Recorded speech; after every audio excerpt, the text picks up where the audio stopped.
People in Spokane County are getting their home value assessments, and the numbers are through the roof, so to speak. Some of you tell us it went up nearly $70,000. So we're looking into why the numbers are so high. And the smoky stretch of weather has just been dragging on. But how does this stretch of unhealthy air compare to years past? A rare hurricane heads for Hawaii, causing a state of emergency and major flooding.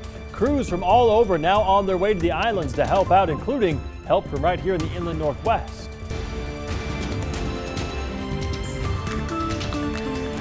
More than a foot of rain already in Hawaii. Hurricane Lane could be the most damaging storm for the state in decades. Some places could get up to 30 inches of rain.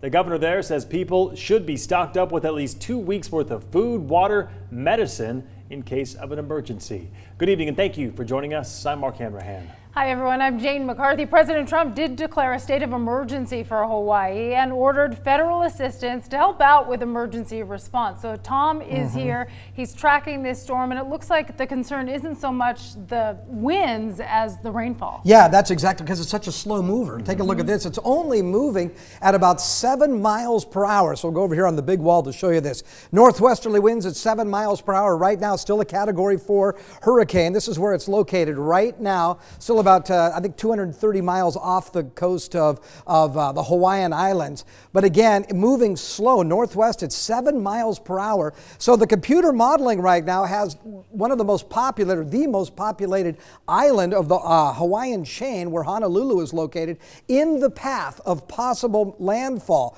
All the computer models, though, are showing it making a westerly turn or turning towards the left. The idea, though, this is the whole path that it could go. So it may make that turn late and may make landfall, and of course that would be a huge problem. But as we said before, the Big Island has already seen 19 inches of rain, and it didn't really get very close to the Big Island. But again, all of the hurricane strength winds and rainfall extending, 350 miles out from the actual hurricane as well. If it does make landfall, we think it'll be maybe around a Category 2, and then once it makes that turn to the left, might even drop down to a Category 1 hurricane. But again, because it is such a slow mover, it appears that we're going to be seeing this particular hurricane bring more rain than say that storm surge or all that wind. So again, rain and heavy rain and flooding, that's the main problems we're associating with Hurricane Lane right now. All right. Thank you, Tom.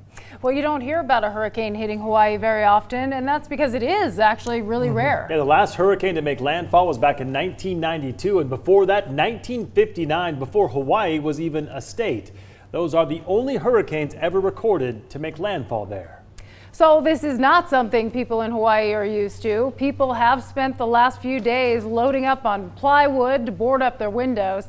They're also, of course, buying everything they can from grocery stores. Long lines there, and they went out the door and into the parking lot in some cases, like you're looking at a Costco there.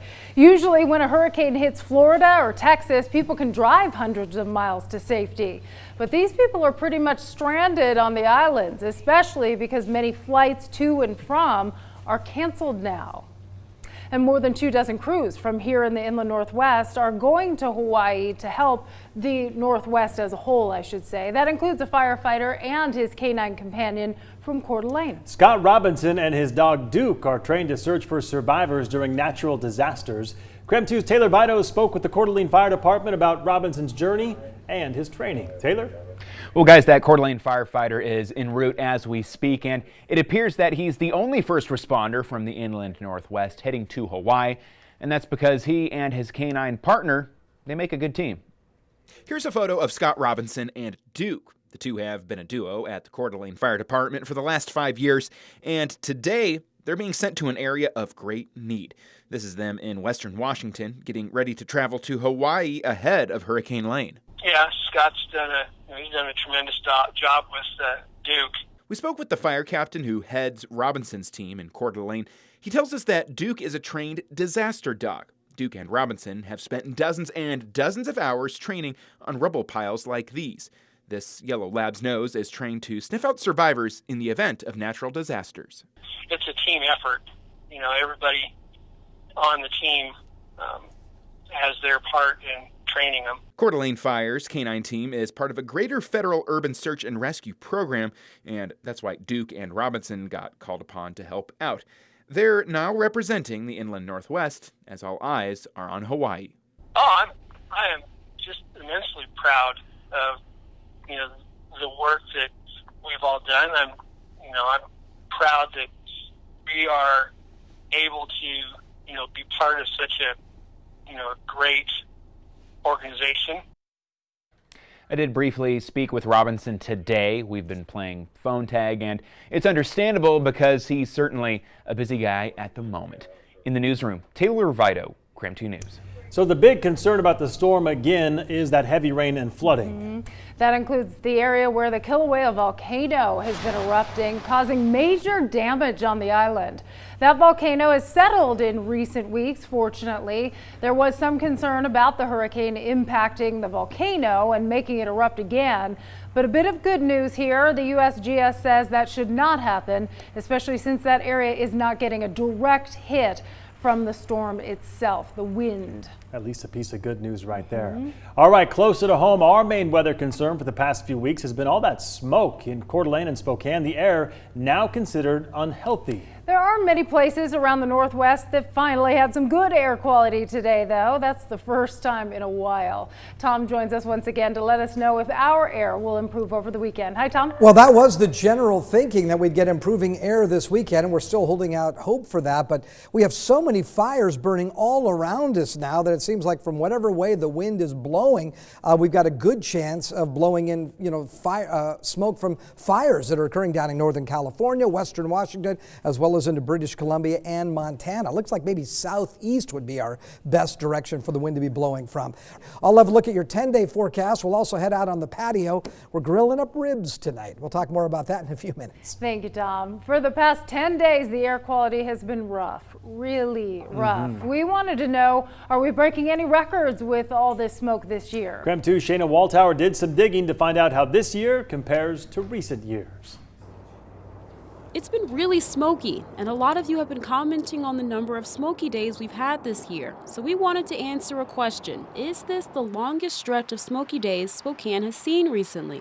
I spoke with the Spokane Clean Air Agency, and they gave me a list of years since 1999 and how many of those days were at or above the unhealthy range because of wildfire smoke. Starting in 2014, it was a pretty clear year. They only had one day in the unhealthy range. Then going on to 2015, there were 13 unhealthy days. 5 of these were in the very unhealthy range. 2016 was a beauty, not a single unhealthy day that year. But 2017 is where it spiked. There were 16 days of unhealthy air quality. 4 of them were very unhealthy and 3 of them were hazardous. And now for 2018, so far we're looking at 11 days of unhealthy air. 4 of these have been very unhealthy and 1 hazardous day that we saw on Sunday. So far, we're closely on track to catching up with last year's record. Right now, we're still in the unhealthy range, and we haven't dipped into moderate in 5 days. And if we have 5 more days of unhealthy air, we'll break 2017's record and be the unhealthiest year on the Spokane Clean Air's chart. But hopefully, with the summer soon coming to a close, we'll see the smoke start to thin out so we can get to some healthier days. Shayna Waldhauer, KREM 2 News. Let's get it done. Yes. Okay, now to a quick update on the wildfires burning around the region. Luckily, no new major fires to report here. Many of the big ones that are burning have been burning for several weeks now. The good news, firefighters are getting close to putting out many of those fires, and there are a few causing evacuations. We have all that information you need to know about major fire evacuations, containment, size, and more on KREM.com and our mobile app. And if anything new happens, we will bring it to you as breaking news. One of the big factors, of course, in why these fires are burning for so long is the lack of rain. Idaho is being hit hard by a drought right now. A third of the state is experiencing moderate drought conditions. That is the light orange color on your screen right there. Although the majority of the state is abnormally dry, that is the yellow on your screen. Washington looking pretty similar. Most of the state is abnormally dry, but there are places that have a moderate to severe drought.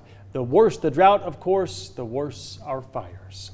Well, if you are a homeowner in Spokane County, you may be surprised that how much your home value assessment increased for 2019. Depending on where you live in the county, your assessment value may have gone up between 10 and 12%.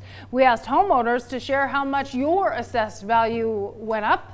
The majority of your responses say the increase in value was anywhere between $20,000 and $70,000. KREM 2's Amanda Rowley explains why.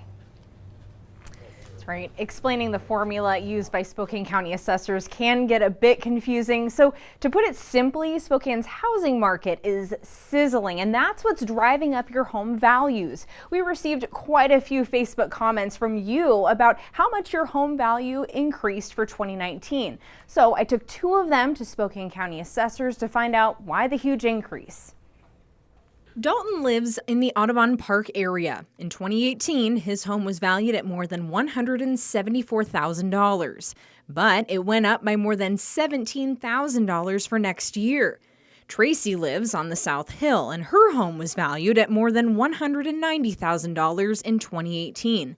It's now valued at $214,000. According to county assessors, home values in Dalton's area increased by an average of 10%, and Tracy's by 12%. We found the assessor's office and local real estate agents agree the increase in your home values is a result of a very hot housing market. This is a snapshot of the Spokane housing market as of July this year. The average selling prices for homes in Spokane County is more than $259,000. According to the Spokane Association of Realtors, this average is up by 10% since last year. Brenda McKinley with Windermere Real Estate says houses are being bought in Spokane faster than they can be built. Not to mention, the average days a house is listed on the market continues to get shorter and shorter. When I ask the assessor's office about this, they tell me they're not able to keep up with these home sales, which is why assessments are still below market value. They're just behind. And Brenda McKinley with Windermere also told me it may not be your home that's causing the value increase. It could just be your land value. So be sure to look over your assessment closely when determining where that increased value is coming from.